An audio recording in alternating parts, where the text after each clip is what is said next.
Dhanbad police ने cyber ठगी के खिलाफ बड़ी कार्रवाई करते हुए एक संगठित साइबर ठग गिरोह का भांडाफोड़ किया है। चिरकुंडा थाना क्षेत्र के मुकेश स्टोर से जारी किए गए संदिग्ध सिम कार्ड की जांच के बाद पुलिस ने कार्रवाई करते हुए 4 आरोपियों को गिरफ्तार किया है,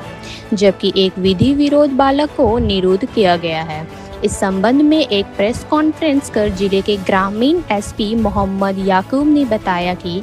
दूरसंचार विभाग की ओर से उपलब्ध कराई गई सूचना में सामने आया कि 1 जनवरी 2026 से 29 मई 2026 के बीच धनबाद के चिरकुंडा थाना क्षेत्र स्थित मुकेश स्टोर POS दुकान के कुल 64 संदिग्ध सिम जांच किए गए, जिसमें से 27 सिम के खिलाफ NCRP पोर्टल पर साइबर ठगी की शिकायत दर्ज थी। नमस्कार, जैसे आप लोग जानते हैं 2 दिन पहले भी टेलीकॉम डिपार्टमेंट ऑफ टेलीकम्युनिकेशंस के इनपुट के आधार पर बलियापुर थाना क्षेत्र में रेड्स हुआ था, जिसमें बलियापुर थाना क्षेत्र के अंतर्गत शीतलपुर गांव के रहने वाले के द्वारा अवैध तरीके से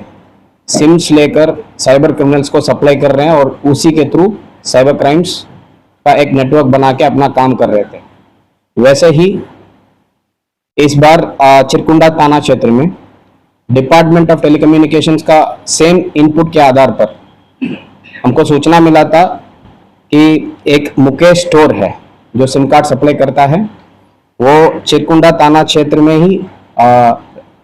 है और इनके द्वारा बहुत अवैध तरीके से पैसा कमाने के नियत से more than approved number of SIMs लोगों को बेच देते हैं और उसमें उन लोगों को पैसा मिलता है। और ये जो सिम्स है अवैध तरीके से जो बेचा जा रहा है, उस सिम्स के खिलाफ NCRP पोर्टल में साइबर क्राइम का बहुत सारा कंप्लेंट्स भी रजिस्टर्ड है और इसी के आधार पर हम ये पता किए हैं, ये चिरकुंडा थाना क्षेत्र का ही रहने वाला एक अक्यूज्ड है जिनका नाम है आयुष सिंह है। इनके नाम में लगभग 15 to 16 सिम्स इश्यू हुआ है और उसमें बहुत सारा सिम्स साइबर क्राइम के लिए यूज हुआ है। तो इनको हम पूछताछ करने के लिए लेके आए हैं और ये जो क्राइम को कन्फेस किए हैं और ये बताए हैं कि इनका एक पूरा ऑर्गेनाइज्ड क्रिमिनल नेटवर्क है जो साइबर क्राइम करते हैं। तो इसमें इनका काम यही है, तो सिम कार्ड्स बहुत सारा ले लेते हैं और इनका जितने भी जान पहचान आदमी उनके नाम में सिम कार्ड इशू करवा देते हैं और ये जो सिम्स है उसको साइबर क्रिमिनल्स को सप्लाई कर देते हैं। जो साइबर क्रिमिनल्स है वो भी 4 लोग अरेस्ट हुए हैं। इनके द्वारा जो उस एरिया में रहने वाले जो गरीबी लोग हैं उनके नाम में बैंक अकाउंट्स खोला जाता है, उस बैंक अकाउंट्स को इस सिम कार्ड से लिंक कर देते हैं,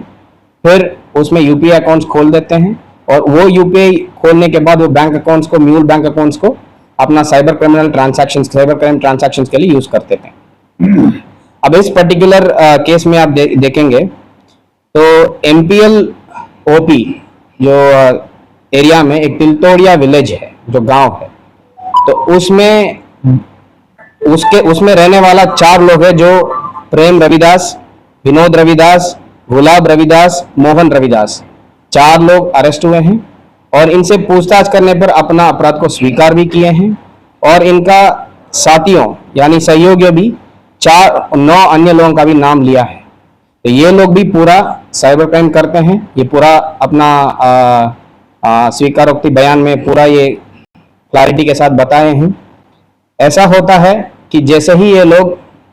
सिम कार्ड्स और बैंक अकाउंट को लिंक कर देते हैं, अपना जो इनके नाम में भी जो साइबर क्राइम क्रिमिनल जो अरेस्ट हुए इनके नाम में भी बहुत सारा सिम्स इशूड है और वो सारा सिम्स के खिलाफ भी अगेंस्ट भी बहुत सारा कंप्लेंट्स आया हुआ है NCRP पोर्टल में। तो पहले ये जो सिम कार्ड्स है totally around 64 fraud SIM cards है जिसको फ्लैग किया गया है डिपार्टमेंट ऑफ टेलीकम्युनिकेशंस के द्वारा और उसमें अराउंड 27 सिम कार्ड्स है उसके खिलाफ NCRP का कंप्लेंट है। तो NCRP पोर्टल, 1930 पोर्टल, संचार साथी पोर्टल और चक्षु पोर्टल, ये 4 पोर्टल का डेटा एनालिसिस के द्वारा ये इनपुट हमको डिपार्टमेंट टेलीकम्युनिकेशंस के द्वारा दिया गया है। तो तो ये लोग ऐसा करते हैं, जो जैसे ही sim card and bank accounts link होकर रेडी हो जाते हैं, इस केस में पर्टिकुलरली यूको बैंक का मोबाइल बैंकिंग ऐप, उसमें कुछ लूपहोल्स निकालते हुए ये लोग टेलीग्राम के माध्यम से कुछ कस्टमर्स का डिटेल निकाल देते हैं, उनका मोबाइल नंबर्स और उनका कुछ फाइनेंशियल डिटेल्स इनको मिल जाता है, और उसको पर्टिकुलर कस्टमर्स को कॉल करके सोशल इंजीनियरिंग करते हैं, और करते हुए उनसे और डिटेल मांग लेते हैं, ओटीपीज और एटीएम कार्ड्स, डेबिट कार्ड्स, वो सारा का डिटेल मांग लेते हैं। उसको यूज करके ये अपना जो यूको बैंक का ऐप है उसको खोल देते हैं, और उसमें जो पैसा है उसको तुरंत ट्रांसफर करके दूसरा कोई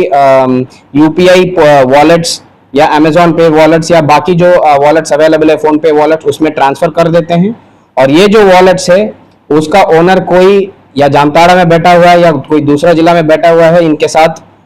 ये साइबर क्राइम में हेल्प करते हैं। तो जैसे ही उसमें पैसा डाल देते हैं, उसमें इनको एक कमीशन मिल जाता है। ये इस केस का एमओ है। Otherwise also